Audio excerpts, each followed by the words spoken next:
दर्द जिसको हुआ था, आप यदि उससे मोह करते हो तो वो आप अपने दुख को परमानेंट कर लोगे, ज़्यादा बढ़ा लोगे, ज़्यादा समय भी होगा और ज़्यादा उसका इंटेंसिटी, तीव्रता भी होगी। तो आप उसे स्वीकार करते हो या नहीं, ये आपका मामला है। दर्द है, उसे दुख बनाओ चाहे नहीं, पर अब दुख है ही, बन ही गया है तो है, उसका कारण है, उसको दूर करने का उपाय है, और फिर कोई दुख भी नहीं है। पर ये मत सोचो कि दुख नहीं है तो सुख है, परेशानी नहीं है तो खुशी है, दर्द नहीं है तो आराम है। नहीं, जो कुछ भी है वो बेकार है वो असली कीमती जो अस्तित्व की बात करता हो, किसी कर्म कांड की नहीं। तो दुख है, आर्य सत्य है।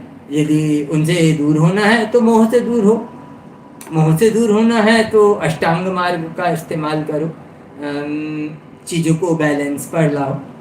और बैलेंस पर यदि नहीं आती, यदि कुछ नहीं मिलता, तो सियादवाद को समझो, शायद वो नहीं हो, जो आपको नहीं मिला वो हो ही नहीं, और शायद वो हो और आपको नहीं मिलता हो, तो तरीके ढूंढो कैसे पाते हैं उसको। जीवन के जो सूत्र हैं, जीवन के जो सिद्धांत हैं वो हैं, और उन पर काम करते करते शांति हमारे भीतर जो थी वो प्रस्फुटित होती है। एक दिन अचानक तेल भरा हुआ होता है, दीपक होता है, एक दिन अचानक लौ जल जाती है, और फिर अप दीपो भव, वो प्रकाश हमें हमारे भीतर ही नजर आता है, जिसमें हम दुनिया देख लेते हैं। नहीं तो वो प्रकाश दुनिया पर पड़ता है और हम दुनिया देखते हैं। देखने का तरीका यह है कि आंखें देखती हैं, पर आंखों पर प्रकाश पड़े तो आंखें नहीं देखती, उस चीज पर प्रकाश पड़ता है तो आंखें देखती हैं। पर आंखों के भीतर जो दुनिया है, भीतर की दुनिया है, उसमें जब रोशनी पैदा होती है तो हम अपने भीतर भी सब देख लेते हैं, और अपने बाहर भी हमें सब कुछ नजर आता है। तो दोस्तों, we are shaped by our thoughts. We become what we think, what the mind is planning at.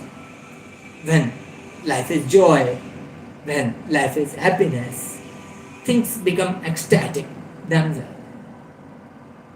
कुल मिलाकर हमारे विचार हमको बनाते हैं, हम जैसे भी बन जाए। हम यदि ऐसे बने तो हमारे ऐसे विचार थे, यदि हम वैसे बन गए तो हमारे वैसे विचार थे। हम कैसे बनेंगे, एक सामान्य इंसान या एक बुद्ध? हम अपने जीवन का प्रबंधन कैसे करेंगे, एक सामान्य गरीब झोपड़ी वाले की तरह, या एक महान बुद्ध की तरह जो अपने महल कहीं छोड़ कर आ गया था, जो अपना सबसे बेहतर जो पाने के लिए सारे सामान्य लोग जीवन भर कोशिश करते हैं, प्रार्थना करते हैं, वो उसको छोड़कर आ गया था, जिसको आप बुद्ध कहते हो। वो उसे छोड़ आया था, अपना महल, अपनी सुंदर पत्नी, अपना मासूम बच्चा, अपना राज्य, अपने दोस्त, अपने सेनापति, अपनी सेना, अपने सेवक, अपनी ज़मीन, अपना आसमान, वो जो सब कुछ छोड़ कर आ गया था वो बुद्ध बन गया। हम उसकी पूजा करने लगे, हम उसकी मूर्ति बनाने लगे, जबकि उसने तो मना किया था मेरी मूर्ति मत बनाना, वो मूर्ति पूजा के खिलाफ थे। पर इंसान तो वही करता है ना, वो जिसे पूजता है उसको अपना कैदी बना लेता है। इंसान जिसे पूजता है वो उसे अपना कैदी बना लेता है। तो आप किसी इंसान के भगवान बनना चाहो या अपने खुद के बुद्ध, इसमें बड़ा अंतर है। आप अपने बुद्ध बनना चाहो, अप दीपो भव, अपना बोध हो आपको। कोई और आपको भगवान बोले, कोई और आपके पैर छुए, कोई बहुत बड़ा फर्क पड़ता नहीं है। क्या आप खुद का सम्मान करते हो? सेल्फ एस्टीम, हमने देखा था ना, हियरार्की ऑफ नीड्स। हमारी आत्मा धीरे धीरे क्या चाहती है, तो सब कुछ पा लेने के बाद हम चाहते हैं ना आत्मज्ञान, खुद को पा लेना। जब हमने सब कुछ पा लिया तो हम ये भी तो पाना चाहते हैं ना कि हम खुद पर भी तो उतना अधिकार कर पाए जितना हमारा उन चीज़ों पर है।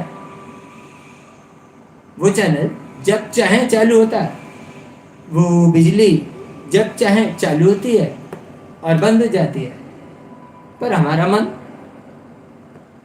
हम अपनी मर्जी से उसे चला ही नहीं पाते। उसकी मर्जी से चलते रह जाते हैं। हमारी ज़बान जब हम बोलना चाहते